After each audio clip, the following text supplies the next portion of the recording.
Let's make a start. I believe I went right up until the line again last week, so we stood questions over to this week. What I did last week was I went through the traditional case against Nero that he was a monster with no redeeming features, and I went through the murder of Britannicus, the murder of Agrippina, the murder of Octavia, his unrestrained sexual inclinations, his general behaviour. I don't want to give the case against that this week because I don't believe that there is a credible case against all of the things that have been said about him. But I want to give a more nuanced account of Nero this week. But before I go on to try that, are there any questions or comments that we should deal with? An opening question about the somewhat stout appearance that Nero presents to the world in his later coinage. Is this something of which he is likely to have approved? There was a custom that statues should bear some relationship to the appearance of a ruler. But if you look at the statues of Claudius, for example, with his well-balanced and harmonious physique, and you look at the descriptions of him as a shambling, limping person with a stammer and severe flatulence, that doesn't look entirely right. And the coin of Nero, let me show it. He does look rather stout there. A 2-minute break in proceedings while some latecomers make themselves comfortable. We all get used to looking at our faces in the mirror, and we're used to a certain appearance. Hello, Jan. But when you see yourself in profile, you think, oh dear, I do look rather old, don't I? And I didn't know that I had those jowls. And it could be that Nero would look at that coin and think, oh dear, do I really look like that? I think I should have somebody's head taken off. But he doesn't seem to have been terribly upset by it, because there's quite a few coins that look like that. This is one of the later coins. This is from about 68 AD, we think. Although if you look at Byzantine coins, the emperors look rather like stick figures. When you're looking at representations of the early emperors, there is a strong attempt made at representational realism, so probably that is what Nero looked like towards the end. Did he worry about it? Evidently not. We now begin the main proceedings.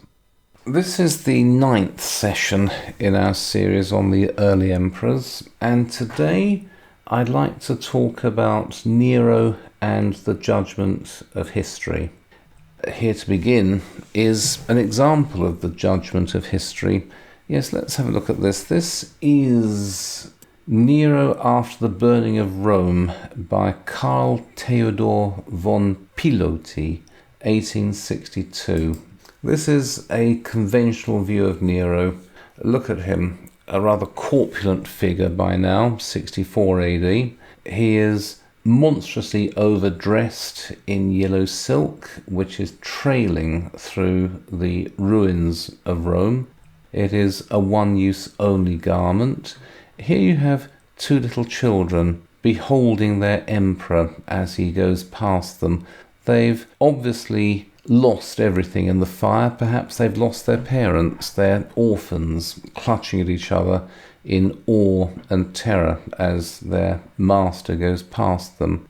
Here you have some of Nero's entourage, the soldiers who are looking dissatisfied, the courtiers who are obviously frightened, and in the background you have Rome, which is still on fire. Looking at Nero's face, a look of blank unpleasantness. This is the man who may have burned Rome down because it was a fine accompaniment to one of his performances, or perhaps he burned it down because he found it offensively smelly and overbuilt, and he felt that he should start again with the building of Rome. A man who has certainly murdered his brother, his adopted brother, his wife, his mother, and who is, in every possible sense, a monster. And all of these claims against him are evidenced in the sources. But the question is to what extent these sources are to be entirely believed. Now, the question of the reliability of the sources is a critical question. It is also very corrosive, because once you start digging into the nature of the sources, you must begin to doubt, or at least have severe misgivings about any description of events in the past. Let's have a look at this example, the consilience of testimony. Let's have a look at these two specific claims. The death of Britannicus. I won't read all of this. I'll make the slides available and you can read these blue boxes for yourselves. But let's have a look at two descriptions of the murder of Britannicus, and the historians are unanimous that Britannicus was poisoned and that he was poisoned by Nero. Britannicus, remember, is the true son of Claudius. He was 13 when Claudius died, and therefore too young to become emperor. He is now 14. He's come of age, and according to our sources, Nero has decided that he has outlived such usefulness as he may have possessed. As for Britannicus, he attempted to poison him. He employed for this purpose a woman named Locusta, who had been a witness against some persons guilty of like practices, but the poison she gave him, working more slowly than he expected, and only causing a purge. He sent for the woman and beat with his own hand, charging her with administering an antidote instead of poison. When she alleged an excuse that she had given Britannicus but a gentle mixture in order to prevent suspicion, he cried, "Do you think I am scared of the law?" And he forced her to brew a stronger and stronger poison. He then commanded the potion to be brought into the eating room and given to Britannicus while he was at supper with him. The prince had no sooner tasted it than he fell to the floor. Nero readily pretended to the guest that it was only a fit of the falling sickness, or epilepsy, to which he said he was subject. He buried him the following day in a mean and hurried manner during wild storms of rain. That is the account given in Suetonius. You then have the parallel account given in Tacitus, a different historian. Britannicus was dining, and as what he ate and drank was always tested by the taste of a select attendant, the following device was contrived that the usage might not be dropped or the crime betrayed by the death of both prince and attendant. A clever poisoning, and I will not read that to you. He lost alike voice and breath. There was a stir among the company. Some, taken by surprise, ran hither and thither, while those whose discernment was keener remained motionless, with their eyes fixed on Nero, who, as he still reclined in seeming unconsciousness, said that this was a common occurrence from a periodical epilepsy with which Britannicus had been afflicted from his earliest infancy, and that his sight and senses would gradually return. So here you have two accounts of the poisoning of Britannicus, and there is a remarkable unanimity between these two sources. You have these claims in Suetonius and in Tacitus that Nero commissioned a poison and gave it to Britannicus, and sat watching him die while assuring everybody in the room that the boy was suffering from an epileptic fit and would soon recover. There are other sources, Dio Cassius for example, which say that Agrippina and Octavia were in the room and they were shocked at the boldness with which Nero poisoned the boy. This has always been taken as one of the more deadly charges against Nero.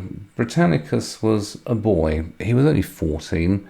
If there had been any justice according to our modern or early modern notions of justice, then Britannicus would have been the emperor because he was the true-born son of Claudius, whereas Nero was merely adopted.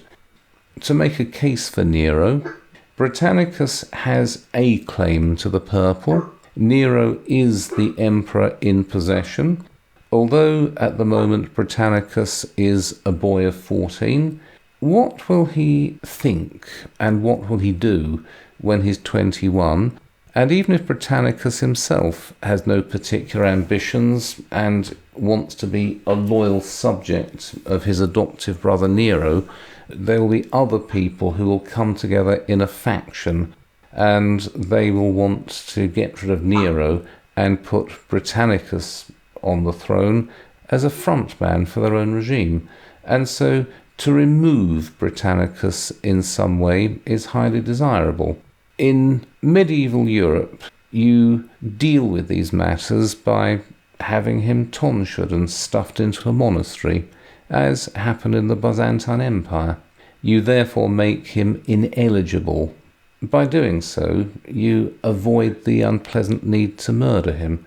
But this option was not available to Nero, and so you can make a case for what Nero did, though the accounts of the poisoning are deeply unpleasant reading, and the murder of a 14-year-old boy is something which is naturally shocking.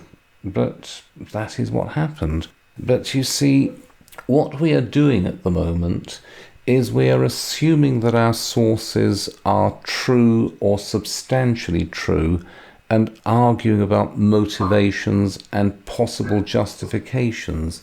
There is a much more radical problem, which is to what extent can we believe a word of our actual sources? And let's come on to this.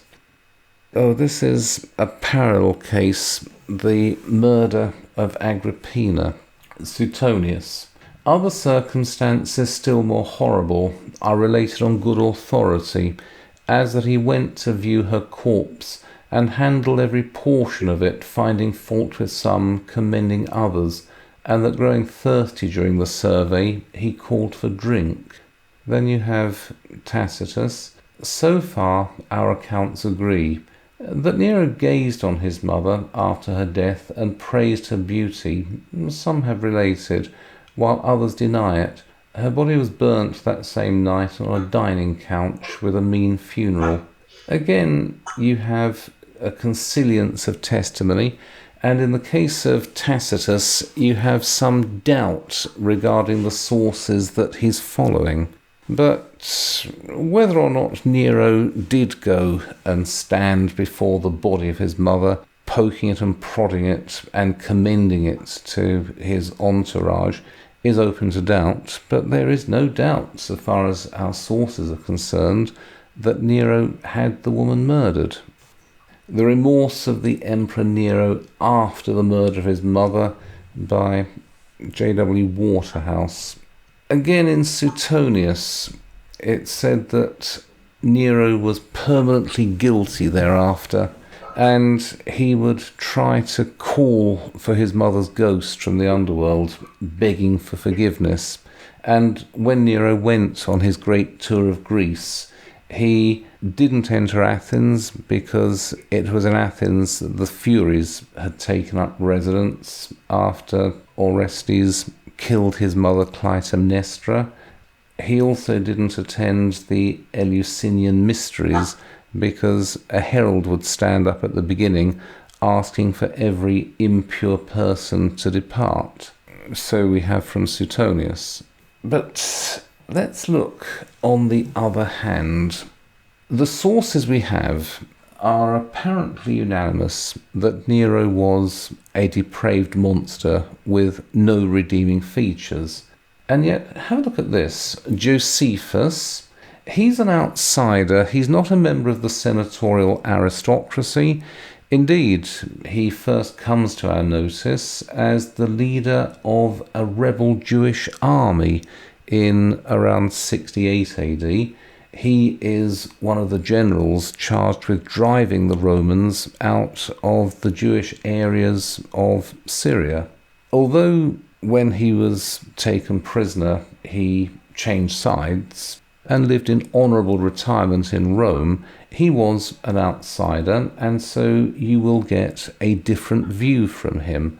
And what does he say? He says, "There have been a great many who have composed a history of Nero, some of whom have departed from the truth of facts out of favour, as having received benefits from him, while others, out of hatred to him and the great ill will which they bear him, have so impudently raved against him with their lies that they justly deserve to be condemned." There you have Josephus, who was alive in the reign of Nero, and who indeed led an army against Nero. And yet he is trying to reach a more balanced view of Nero, though ultimately what Josephus says is that because the man's reign is so controversial, he will avoid making any judgment himself. And so what we see is an early dissidence from the established narrative of depraved monstrosity. Or, here we have in Suetonius one of our main sources for Nero as a depraved monster. Yet there were some who for a long time decorated his tomb with spring and summer flowers, and now produced his statues on the rostra in the fringed toga, and now his edicts as if he was still alive and would shortly return and deal destruction to his enemies. Nay more, Vologaesus, king of the Parthians, when he sent envoys to the Senate to renew his alliance, earnestly begged this too, that honour be paid to the memory of Nero. In fact, 20 years later, when I was a young man, a person of obscure origin appeared, who gave out that he was Nero, and the name was still in such favour with the Parthians that they supported him vigorously and surrendered him with great reluctance. And there are statements, I believe, in Tacitus to the same effect, that every so often the eastern provinces were disturbed by the appearance of someone claiming to be Nero. So what we have, even in one of our main sources for the depraved monstrosity of Nero, is an admission that he was very popular after his death, and that therefore he was in some degree popular during his lifetime.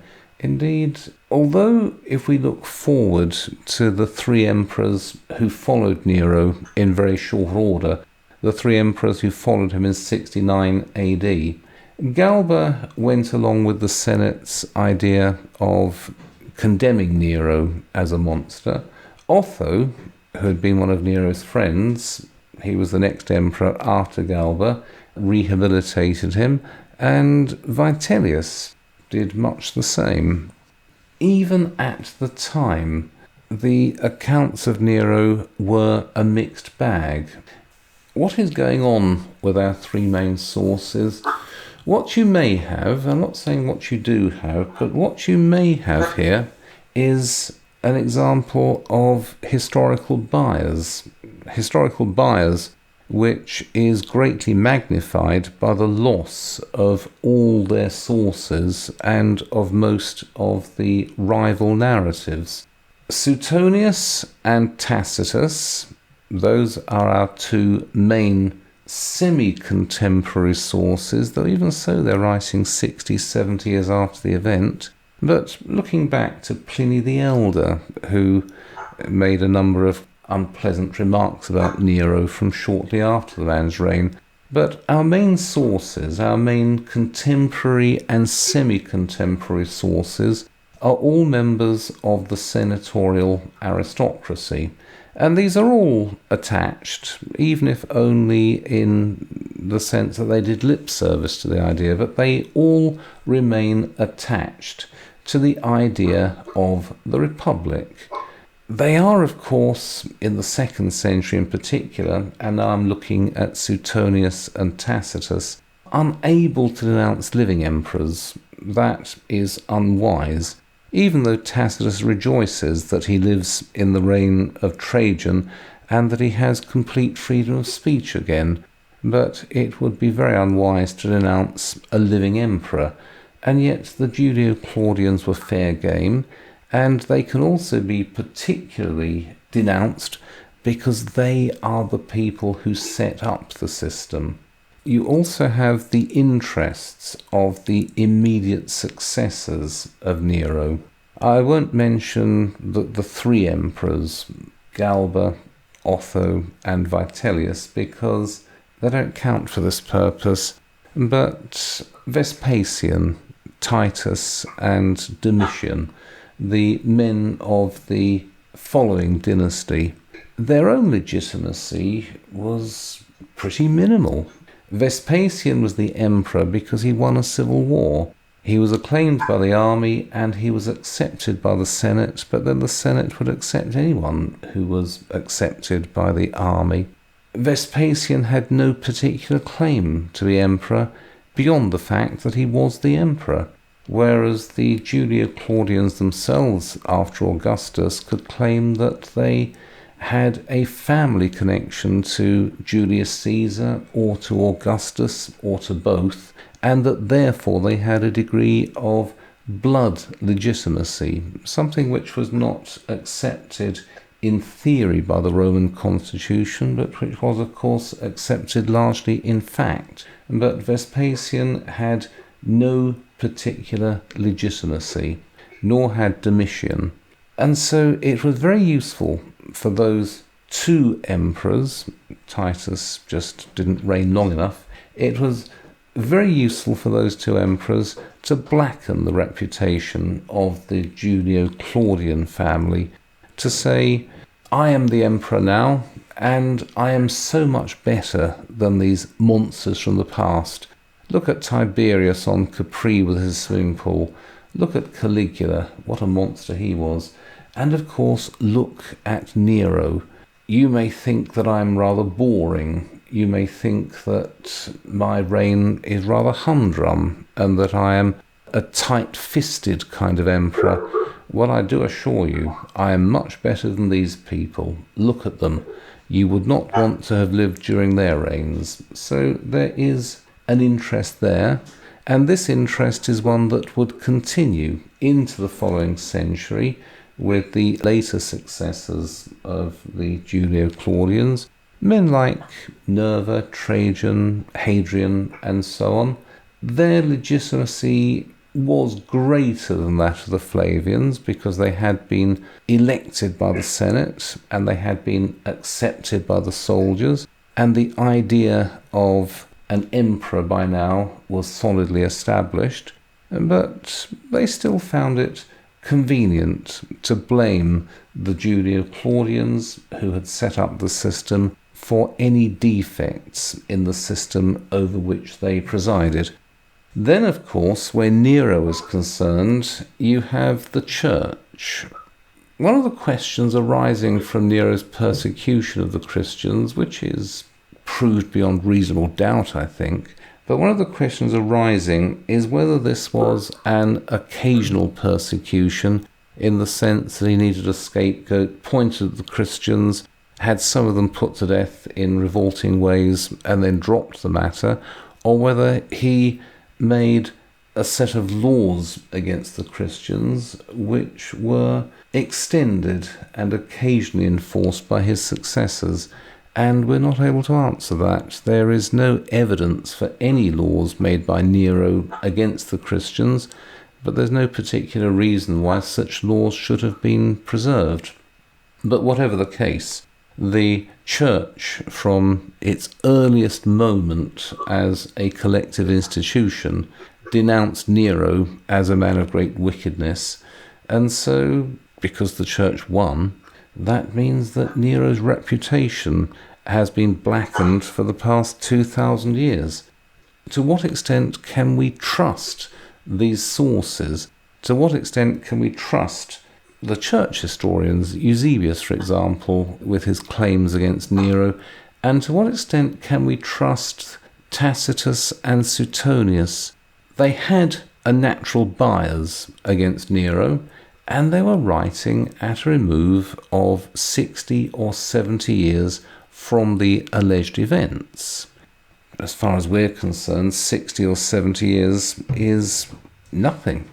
If somebody nowadays produces a history of the second Churchill administration or of the Eden or Macmillan administrations, nobody will say these are suspicious narratives because they are written 60 or 70 years after the alleged events. No, as long as the sources are used and acknowledged, and as long as nothing particularly unusual or suspicious comes out of those histories, they are taken as perfectly reliable accounts.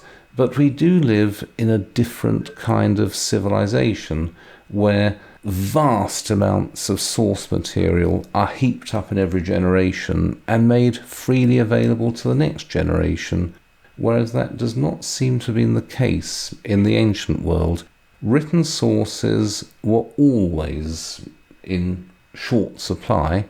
The other thing to bear in mind is that so many of the transactions of the Julio-Claudian dynasty took place in private. Claims about what went on with Tiberius on Capri, for example, they are unlikely to have been public knowledge because they took place outside Rome in a place to where ordinary people had no access. Equally, we have all of these very circumstantial accounts of how Nero consulted the poisoner Locusta, and she gave him one kind of poison, he didn't like it, and so they brewed another kind which they tried on a lamb which took 5 hours to die. Then they brewed it again and tried it on a pig. It's all very circumstantial, but where does it come from? Who said all this? Who witnessed this and wrote it down? All of these accounts of Nero's dealings with Locusta should on the face of it be suspicious. Do you think that Nero would go and consult a woman on the murder of his adoptive brother and allow this to become public knowledge? Do you think that he would take a couple of ministers with him who would then write it down and publish it in their memoirs? I don't think so. Nero might well have gone without anyone at all, maybe a few guards whom he left at the door, and his dealings with Locusta would have been entirely in private. Would she perhaps have written it down? But you see, if Locusta had written it down later on, and it seems that she was punished in the reign of Galba, if Locusta had written this down, to what extent can you believe it? It would have been entirely self-serving to defend her against charges of poisoning. I did it because I was commanded by the emperor. You have long and circumstantial accounts in Tacitus and to some extent in Suetonius and in Dio Cassius, writing 200 odd years later, of wickednesses committed by Nero. But if you ask what sources were being used to construct these narratives, the answer comes back, that's a problem, isn't it? Who did construct those? It's impossible to arrive at any definite answers to these questions. There is no doubt, there's no reasonable doubt, I think, that Nero had Britannicus murdered. But we've explained that. It was a political act.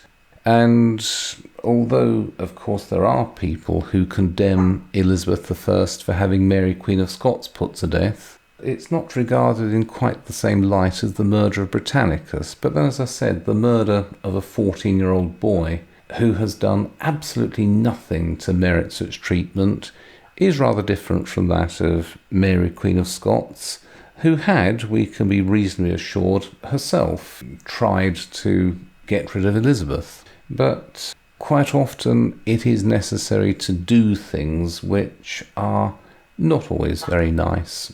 And the murder of Agrippina Agrippina was not an ordinary mother. Agrippina did not go around saying, "Oh, my son the emperor, I'm so proud, he's done so well for himself. Oh dear, he's sending these men out to murder me. What a wicked boy I gave birth to." I don't think that sort of thought went through Agrippina's mind. She was mad for power as far as anyone can see. She was the leader of the opposition to Nero. Now, perhaps murdering your mother just because she's leading the opposition is a step too far, and Tiberius never did it when his mother led the opposition.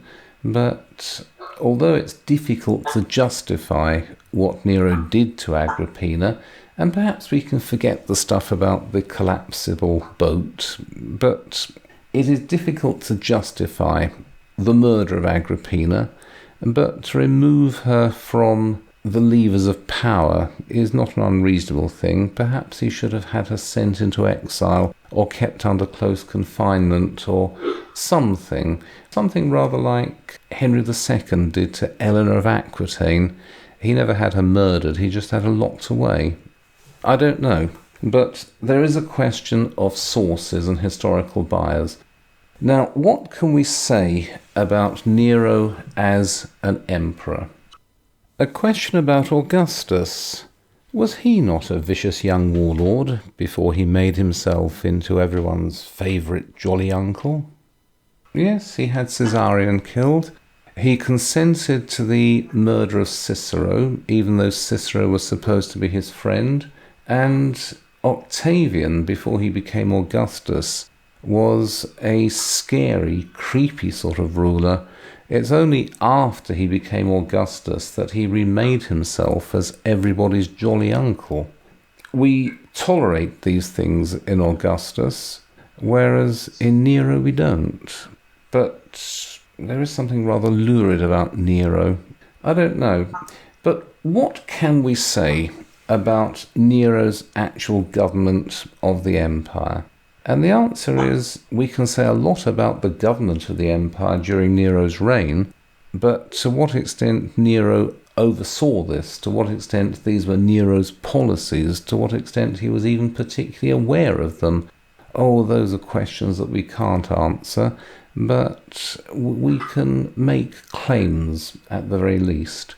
If we look at the administration of the empire's affairs, both internal and external, you see for the most part a well-conducted reign. It seems to have gone out of control towards the end, but there again may be reasons for this. But let's have a look. Nero's first speech on taking over as emperor was that he would govern according to the precepts of Augustus. You can take this as meaning a promise that he would govern according to the accepted norms of the Julio-Claudian emperors. He promised that there would be an end of secret trials and an end of arbitrary justice. And although Claudius, on the whole, was a good emperor, he had conducted a number of secret trials in the palace, particularly in the purge that followed the execution of his wife Messalina, and Nero promised that there'd be no more of these, there'd be no more arbitrary justice. He would follow due process, and he would follow the accepted, or at least the better constitutional norms of the governing house. And he seems to have done this very much for the first 8 years of his reign. He was emperor for 15 years, and it's difficult to find any great public crimes that were committed during the first 8 years of his reign. The murder of Britannicus, yes, but that is a private family matter. The murder of Agrippina, ditto. The murder of Octavia, ditto. Those are things that took place inside the Julio-Claudian family, but as long as you were not a member of the imperial family, it seems that during the first 8 years, Nero was a perfectly sound ruler. You can explain this by saying that he was a young man when he took over. He was only 17, I believe, and power was almost immediately given into the hands of Agrippina, where it stayed for a short time, I must admit. But throughout that first 8 years, throughout the first decade, I suppose you could say, power was exercised by his two senior ministers, Seneca, his former tutor and the great philosopher, and Burrus, who was the leader of the Praetorian Guard. These two men worked very harmoniously together. They worked with and they supervised the workings of the bureaucratic machine that had begun to coalesce in the time of Augustus and Livia, and which had been greatly expanded during the reign of Claudius. Their rule of the empire was just and temperate throughout. But what we can also say is that even after the removal of Seneca and Burrus from those positions of leadership, the overall government of the empire did not tip over into some Caligula-like frenzy.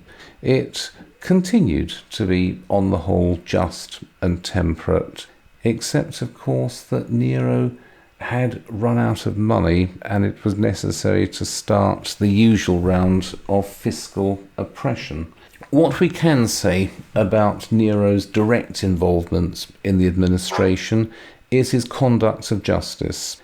As emperor, Nero held a number of important judicial positions, and he was expected to sit as a judge.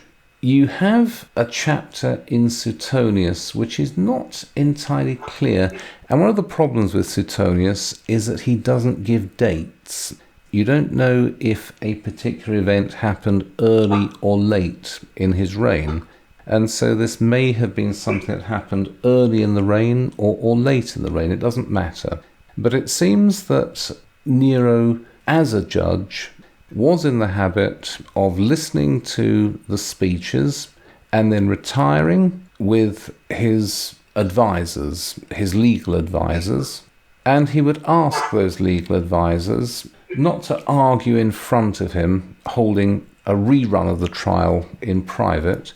What he would do was ask his legal advisors to provide him with their own written opinions. Nero would then carefully read through those written opinions.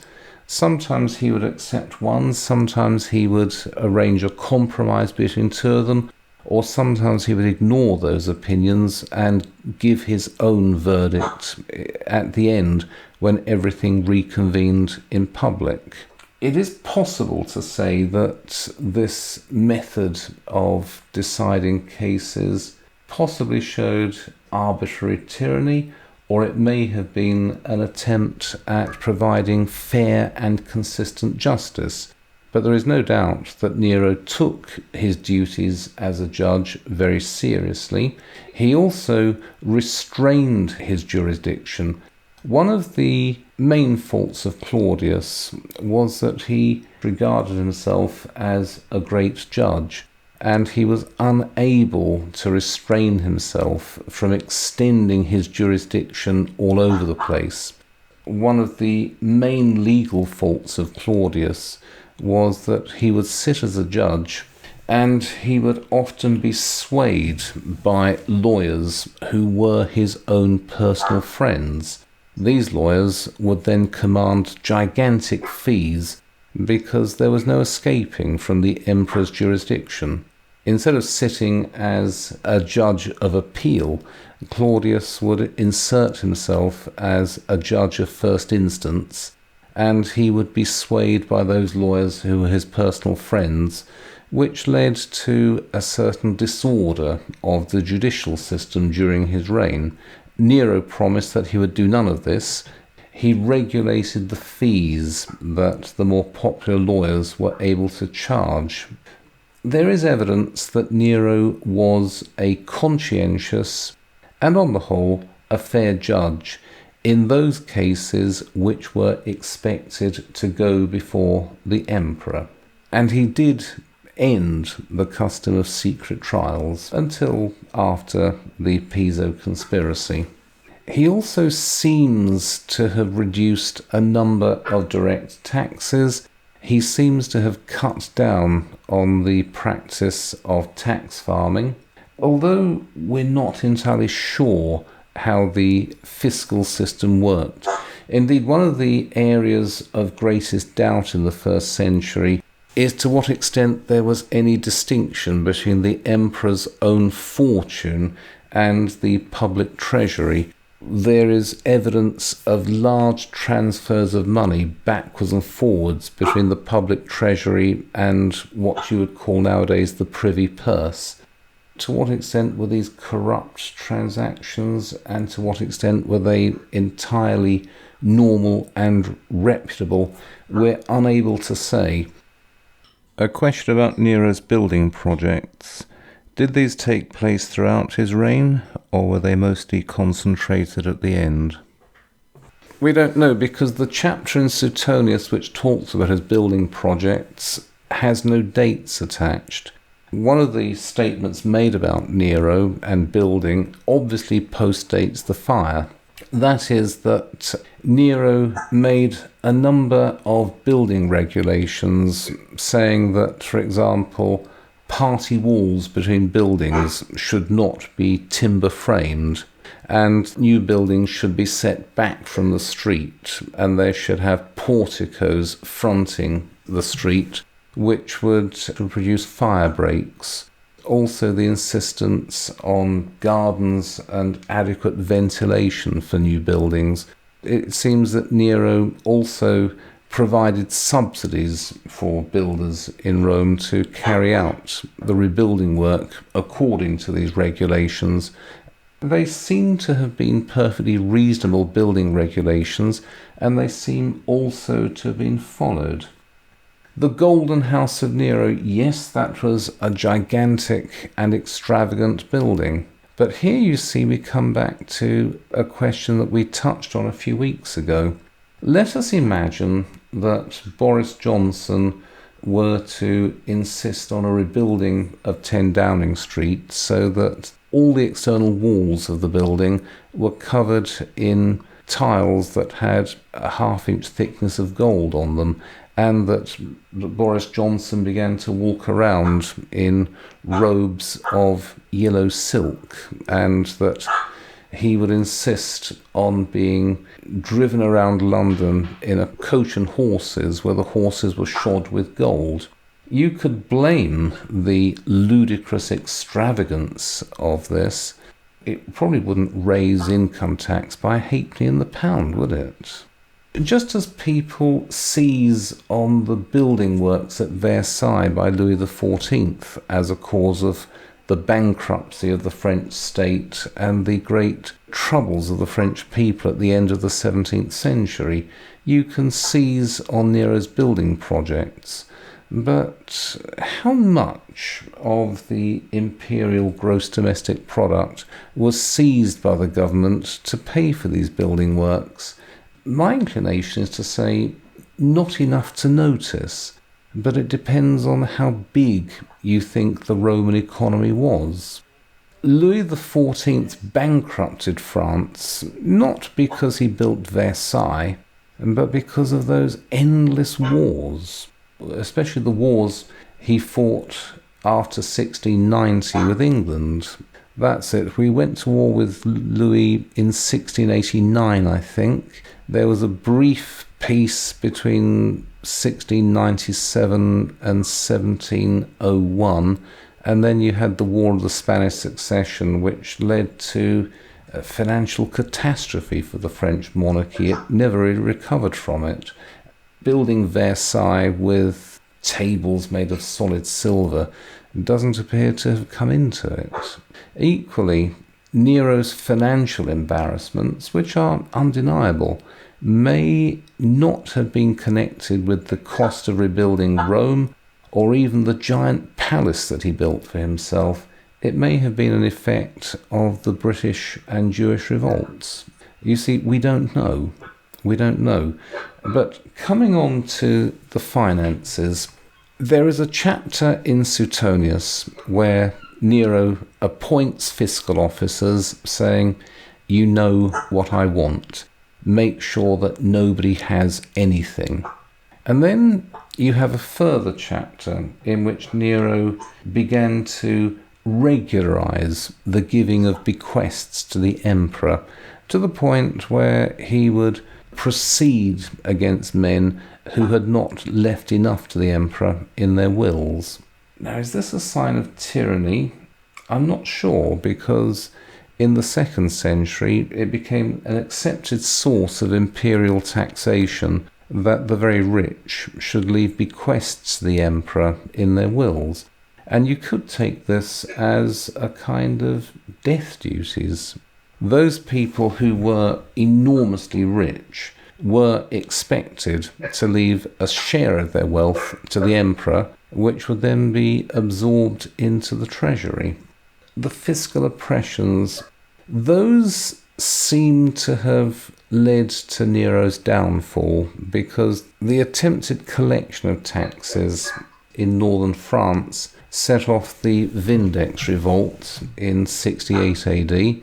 It seems that the attempted collection of higher taxes in Judea led to the beginnings of the Jewish revolt. The Jews were on a hair trigger. They were ready to erupt at any time after about the death of Augustus. But it was the reign of Nero, when the taxes were forced upwards, that seemed to have brought things to a crisis. Imperial finance at this time, and for several centuries afterwards, was always a rather ramshackle thing. But we don't know. We don't know anything about the size of the imperial budget, or even the yield of the main taxes, and so we're not able to speak with any certainty about the finances. All I can say is that until the British revolt, and until the Jewish revolt in 66 AD, the government appears to have been broadly solvent. But the cost of putting down the British revolt required taxes to be forced up in various ways. And then the Jewish revolt, that was a major revolt that required concentrating the Roman armies in one place and keeping them there on active duties for several years. And this seems to have driven the imperial treasury into insolvency. What we can talk about is Nero's handling of the currency. Around 65 AD, and again we don't have exact dates for this, around 65 AD, the gold content of the aureus, the main coin, was reduced abruptly by 4%. Instead of 40 of these things to the pound, Nero began to issue 45 to the pound. In the same way, the denarius, the main silver coin, suddenly had, I think, an 11% admixture of copper.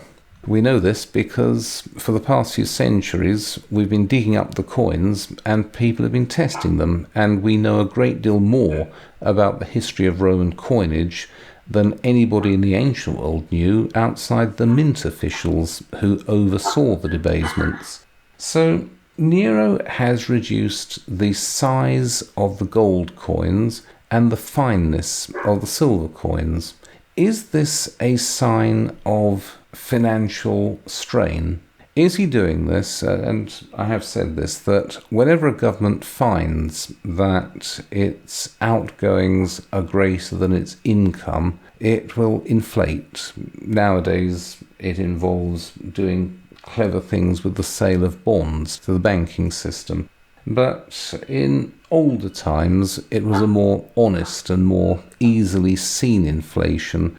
You take in 100 gold coins, you then mix something into the gold and issue 120 gold coins. And so long as people don't notice that these are not the same gold coins as of old, you'll be able to spend these. You'll be able to get 120 gold coins worth of goods and services for spending only 100 gold coins. This was much more often done with the silver coinage.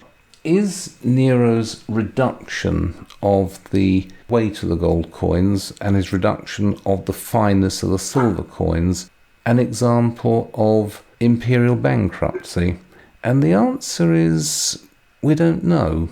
What we can say is this: there was a single reduction around 65 AD. If the imperial treasury was bankrupt, if it was merely insolvent, you would expect to see a continuing debasement.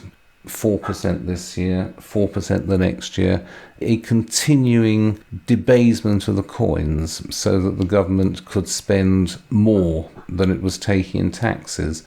Instead, what you see is a single realignment of the currency, a realignment which was accepted and maintained by the Flavian dynasty that followed. Indeed, in the 90s AD, Domitian did try a brief return to the standard that prevailed before Nero, and it's something he gave up. It could be that Nero oversaw a rearrangement of the imperial Roman coinage so that there would be some kind of currency union between the western and the eastern parts of the empire. It was a metallic harmonization of the currency throughout the empire. It is possible to see the reduction in the weight of the gold coins and in the fineness of the silver coins as some kind of monetary harmonization rather than an inflation. But you see, we don't know. What we can say is that if Nero's government was troubled by long-term insolvency, you do not see that evidenced in the coinage. There is a single monetary change around 65 AD, which may have had something to do with the empire's financial embarrassments, or it may not. But you do not see a continuing debasement of the kind that you see in the 3rd century, which was a time of crises. You then have the numbers of deaths, the people Nero had put to death for treason. You have vague statements of the multitudes who were put to death. Sometimes the relatives of the convicted were rounded up and put to death while Nero was having dinner, but there are no names given. And when this sort of claim is made, you want to know, well, who are the people being put to death? We don't know. What you can say is that there was in 65 AD the Piso conspiracy.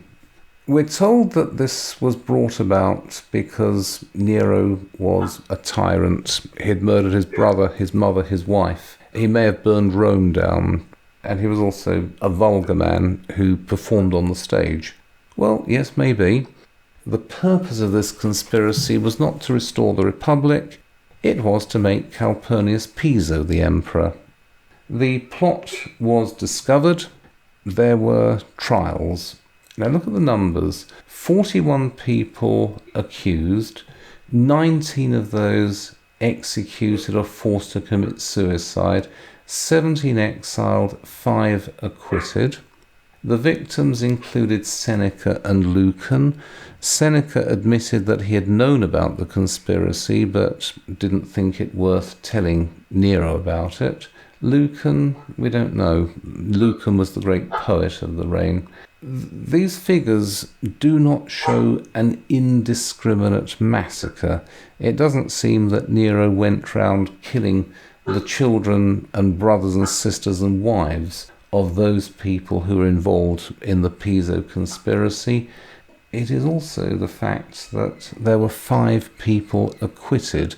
It does look like some kind of legal process in which the emperor sat back and said, I want to know what was happening and let justice prevail. We then have Nero's foreign policy. Again, Nero is regarded as a man of cowardly disposition. And yes, Nero was not a man interested in wars. He was no Julius Caesar. And of course he was no Trajan. And remember that Suetonius and Tacitus, our two main semi-contemporary historians, were writing in the reign of Trajan, and Trajan was of course one of the great military emperors. He is the man who conquered the Parthian Empire, and for a while he extended Roman power all the way to the Indian Ocean. That's it, he organised the province of Mesopotamia, which fronted onto the Persian Gulf. It was very tempting to look back on the reign of Nero and say, there we live in the age of a new Alexander, a great military emperor. Let us contrast this with the cowardly foreign policy of Nero. Well, yes, that may be the case. But wars are expensive.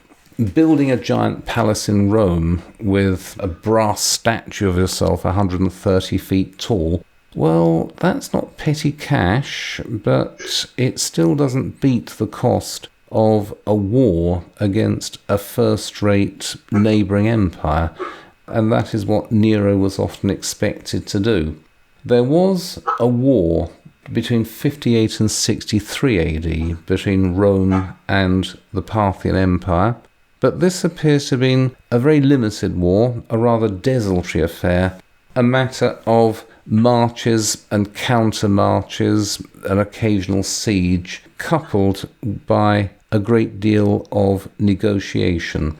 The cause of the war was this purple area up here, Armenia. This was a buffer state between the Roman and Parthian empires. The ambition of Augustus and of Tiberius was that Armenia should be independent, it should not be absorbed into the Roman Empire, but the kings should show a great deal of preference to Rome. This is a situation which was destabilized in the later years of Tiberius, insofar as a brother of the king of Parthia became the king of Armenia. This was a long-running sore during the early years of Nero, and then between 58 and 63 you had a limited war between Rome and Parthia. No vast conquests, no spectacular victories, no reason for a giant triumph in the streets of Rome. A settlement was achieved that seems to have held for the next 50 years, and the settlement was this: the king of Armenia could be a relative of the king of Parthia, but that the king of Armenia, however chosen, should make his way to Rome and be crowned by the emperor. That was the compromise. Tiridates, the king of Armenia, travelled to Rome in 66 AD.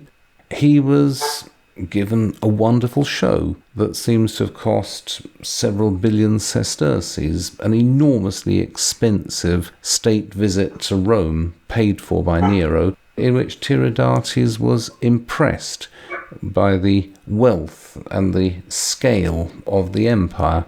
Tiridates was then sent back, and that was it. There was then peace with the Parthian Empire, a peace that held, give or take a few wrinkles, for the next 50-odd years. You can take this as a foreign policy triumph because, as I keep on saying, wars are expensive. Palaces may not even amount to petty cash in the overall context of the imperial GDP, but wars, they do cost. They cost. It's wars that bring on bankruptcies and inflations, and Nero avoided all of those things. His tour of Greece, and again the sources are filled with this. You've got Suetonius and Tacitus both deploring Nero's love of Greek culture and his insistence that he should give public performances as a singer. Well, I suppose there's worse than having an emperor who fancies himself on the stage. It may be a little vulgar, it may not be in keeping with Roman tradition that you have a head of government who is performing as an actor and every so often stopping to sing. It's hardly the worst thing. Now, Nero's favour to the Greeks. The empire was conquered by the armies of the city-state of Rome, and then by the armies of the city-state of Rome in cooperation with the federated city-states and other territories of Italy.